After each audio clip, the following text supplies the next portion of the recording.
Merci de nous rejoindre pour la reprise des interventions. Et sans plus tarder, je passe la parole à Yves Zlotowski, économiste en chef de Coface, pour son panorama risque pays des économies avancées. Yves, c'est à toi. Merci. Bonjour, merci Raphaël. Donc la raison pour laquelle nous avions pris ce thème des réformes structurelles, d'abord c'était pour ajouter une note un peu plus positive par rapport à l'année dernière on avait une table ronde sur l'Europe qui était très dépressive.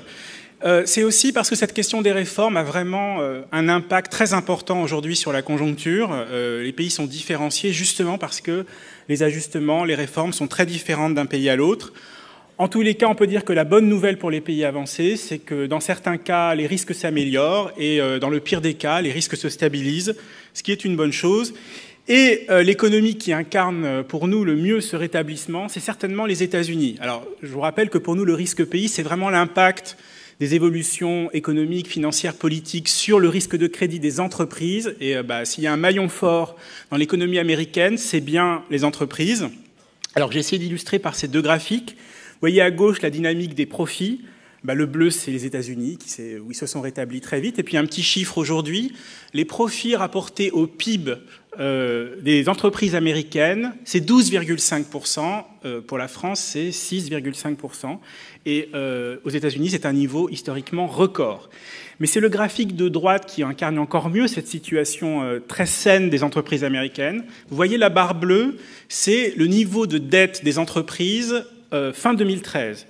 Et le petit point vert, c'est le niveau le plus élevé depuis la crise de dette des entreprises. Et vous voyez que le seul pays où il n'y a pas de différence entre les deux, c'est-à-dire le seul endroit où les entreprises n'ont pas eu besoin de se désendetter, ce sont le cas des entreprises américaines. Alors bien sûr, vous voyez le cas de l'Espagne où la marge est énorme.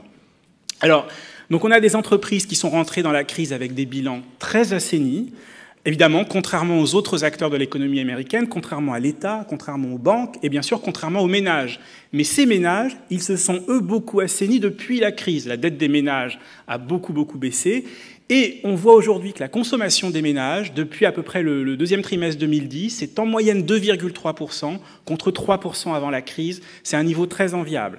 Donc les entreprises ont une bonne situation financière. Elles profitent d'une demande finale qui est extrêmement dynamique, dans un contexte en plus où la politique économique, la politique monétaire, la politique budgétaire se clarifient. Donc n'en jetez plus sur le risque américain, c'est vraiment un risque qui s'améliore. Alors un petit bémol quand même, c'est vrai que cette baisse du chômage qu'on voit, elle est un peu en trompe-l'œil, puisque vous savez que l'économie américaine crée moins d'emplois. Un petit chiffre seulement, depuis 2009, la production industrielle américaine a augmenté de 17%, l'emploi, lui seulement, de 3%. Voilà. Donc il faudra que la protection sociale s'adapte à une économie qui crée moins d'emplois. Et on voit l'Obamacare, on voit qu'il y a des ratés au début, et ça fait dire quand même que les infrastructures publiques américaines ne sont pas encore exactement au niveau du besoin de protection sociale de l'économie. Alors on a, depuis plus d'un an maintenant, une évaluation des risques sectoriels. Alors on opère cette évaluation en agrégeant en fait les comptes d'entreprises. On prend en fait des grands ratios financiers, profitabilité, dette, chiffre d'affaires, cash flow. On corrige ces chiffres de notre expérience de paiement et donc on transforme ça en une pastille ultra simple à lire, risque modéré en vert, jaune risque moyen, rouge risque élevé et noir risque très élevé. Alors vous voyez qu'il y a une dynamique plutôt positive dans les évaluations des risques sectoriels. On a reclassé récemment deux secteurs, la distribution et l'automobile.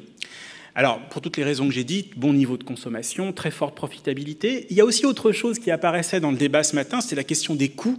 On parle beaucoup de la révolution des coûts en Europe du Sud. Il y a aussi une révolution des coûts aux États-Unis. Elle a deux formes. D'abord, ce que je disais de l'augmentation de la productivité du travail.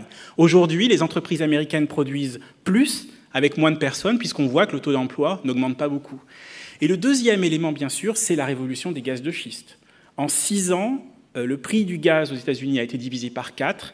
Il représente aujourd'hui un tiers du prix du gaz européen. Donc c'est un avantage compétitif considérable pour les entreprises américaines. Alors une économie qui semble marcher sur la voie royale américaine, si on peut dire, c'est le Royaume-Uni, et qui va avoir une croissance qu'on estime à 2,1% cette année, donc une croissance très forte. Mais je dirais qu'entre l'amélioration macro et l'amélioration du risque micro, on n'est pas aussi confortable que dans le cas américain. Alors d'abord, Dans le graphique de gauche, ce qu'on voit, c'est que la croissance britannique, c'est quand même d'abord une croissance de rattrapage. Hein, les Britanniques, c'est la courbe rouge, et c'est le niveau de PIB 100 en 2008 et le niveau de PIB aujourd'hui. Vous voyez qu'on est très en dessous du niveau, contrairement, ça a été dit tout à l'heure, à la France, contrairement bien sûr aux États-Unis, contrairement à l'Allemagne. Le seul des grands pays qui fait pire, bon, l'Espagne n'est pas sur cette courbe, ça pourrait être l'Espagne, et c'est aussi bien sûr l'Italie. Donc on est pas encore très en dessous du niveau du PIB d'avant-crise. Mais surtout quand on regarde, quand on entre dans la reprise britannique, vous voyez d'abord que c'est l'offre à droite, la valeur ajoutée par secteur, et vous voyez que ce qui remonte beaucoup, c'est la courbe rouge, c'est-à-dire l'immobilier, risque de bulle immobilière, augmentation des prix de 8% l'année dernière des prix immobiliers, et surtout ce sont les services, tout en haut, c'est la courbe qui remonte vert et bleu, et notamment les services financiers, qui jouent un rôle gigantesque dans l'économie britannique. Tout ça pour dire que cette amélioration du PIB, bon, elle relève de secteurs qui sont soit peut-être un secteur avec un risque de bulle, soit évidemment un secteur qui n'est pas exactement les corporates, parce que quand vous voyez la production industrielle, c'est le bleu ciel, et ben elle patine beaucoup. Et puis le troisième élément qui nous rend pas très confortable sur le risque britannique, c'est le fait que justement, le problème c'est que cette croissance est très axée sur des secteurs qui sont volatiles. Et d'ailleurs, le profil de la reprise britannique, il est très volatile. Depuis 2010, on a enregistré 4 trimestres négatifs au Royaume-Uni, alors qu'on en a eu un seul aux États-Unis. Donc vous voyez que le fait de reposer sur des secteurs volatiles rend elle-même la macroéconomie assez volatile. Donc pour l'instant, oui, le risque se stabilise. Peut-être qu'il ne s'améliore pas. Quant au Japon, le risque se stabilise, mais à très bon niveau, je dirais. Et là, pour le coup, Monsieur Abe profite aux entreprises, c'est bien clair. D'abord, quand vous regardez la manière dont la croissance évolue au Japon. Alors, ce qu'on a fait comme exercice, ce sont les composantes de la demande. Vous voyez en orange l'historique, 2003-2012, en bleu 2013, et en vert notre prévision 2014. Donc pour le PIB en bas, et puis en haut les différentes composantes de la demande. Alors qu'est-ce qu'on voit? On voit que le consommateur japonais s'est réveillé effectivement de manière très spectaculaire en 2013, mais il va être beaucoup moins dynamique. On voit qu'il va revenir à l'historique, on pense, en 2014.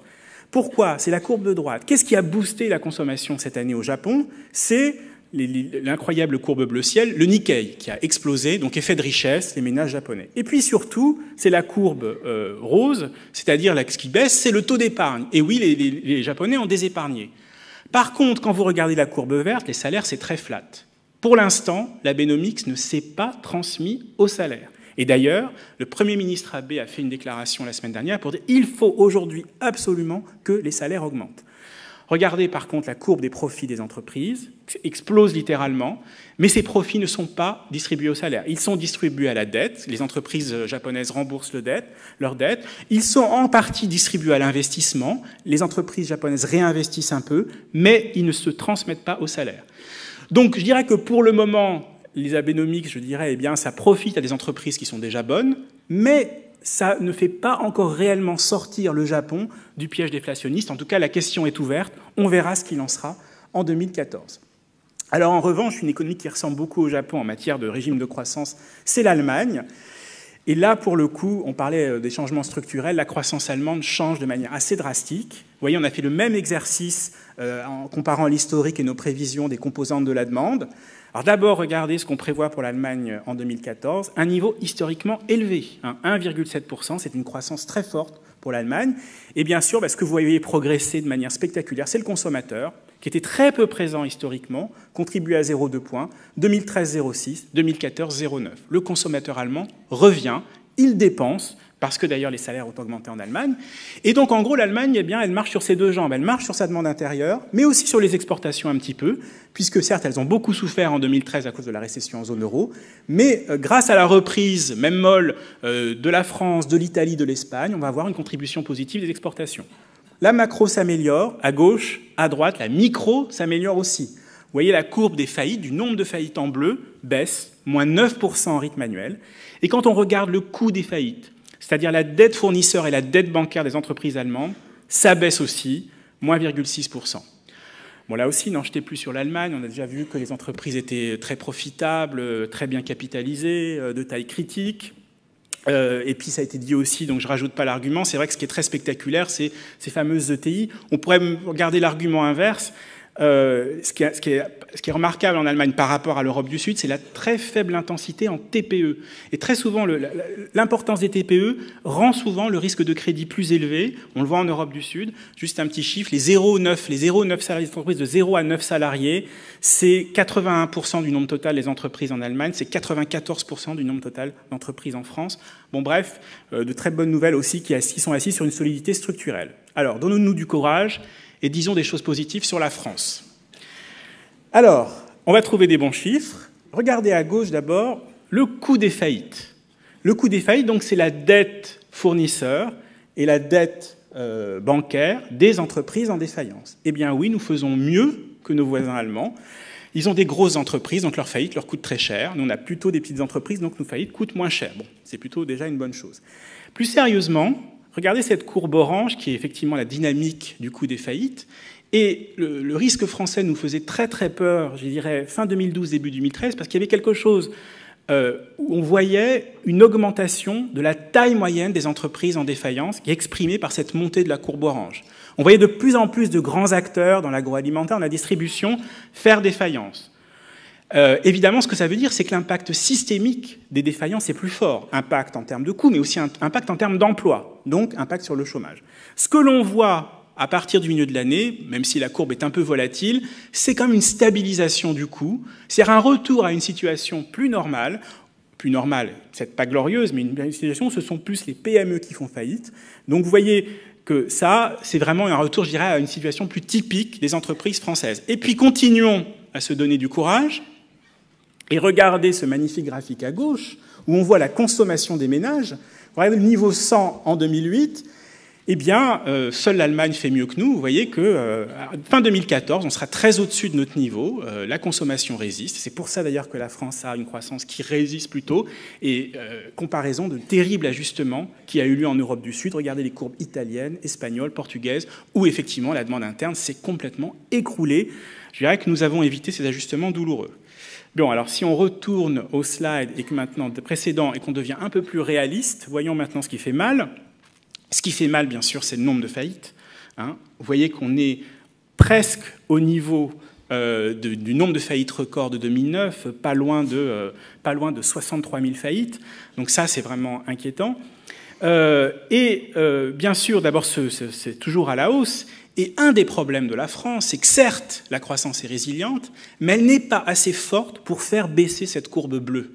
Il faudrait qu'en France, on ait une croissance de 1,6% pour faire baisser le nombre de faillites. Nous prévoyons l'année prochaine 0,6%. Donc à la fois, on a une croissance qui n'est pas assez forte pour vraiment améliorer la situation micro, mais en même temps, la croissance, elle est relativement résistante parce que la conso est résistante, parce qu'effectivement, les coûts du travail sont résistants. Et le résultat aussi, c'est que les marges des entreprises s'érodent lentement, mais sûrement. Et on le voit, le problème d'offre. Et pour finir de se faire peur, puisque après avoir vu la vie en rose, voit la vie plutôt en noir, regardez la courbe des comptes courants, des déficits courants, on l'a évoqué tout à l'heure. C'est vrai que Pierre-Carlo Padoan l'a dit, un des gros problèmes de la zone euro il y a 10 ans, c'était cette différenciation des comptes courants qui était absolument spectaculaire. Et ben, la France, elle était au milieu, on ne voyait pas le problème français quand l'Espagne faisait moins 10% du PIB de déficit courant. Regardez ce qu'on attend en 2014, la plupart des pays d'Europe du Sud vont avoir des excédents, la France, elle, est stable, certes, mais a un déficit d'environ moins 2% du PIB. Donc, je dirais que cette stabilité française, c'est aussi derrière des vulnérabilités assez importantes, quand évidemment on voit que dans le cas espagnol, c'est Javier Santiso l'a rappelé, les exportations explosent. Donc c'est vrai que les exportations, c'est vraiment la contrepartie de cette baisse très très forte de la consommation, mais pas seulement, il y a une vraie dynamique effectivement de l'offre en Espagne. Néanmoins, la France, le cas français avec ses 0,6%, en Espagne, nous attendons à peu près 0,5%, en Italie 0,4%. Tout ça pour dire qu'en Europe du Sud, certes, on va avoir une reprise, mais une croissance qui, à bien des égards, va être trop faible. D'abord trop faible pour réduire les grands risques de la zone euro. Regardez les prévisions de la Commission européenne des taux de chômage. Alors ça baisse, c'est vrai, de manière spectaculaire, la courbe bleu ciel en Irlande, ça baisse un petit peu en Grèce, mais on reste à des niveaux de chômage très élevés. Il faut se méfier de ça. C'est toujours dans les situations de reprise, avec des chômages qui résistent, que les risques sociaux augmentent, que les gens ne comprennent pas pourquoi ils ne gagnent pas les gains de la reprise, ils sont toujours au chômage. Puis deuxième élément, on a fait un petit exercice de prévision des dettes publiques, avec des hypothèses raisonnablement optimistes. Croissance qui augmente un petit peu, pas de choc de taux d'intérêt, austérité mesurée.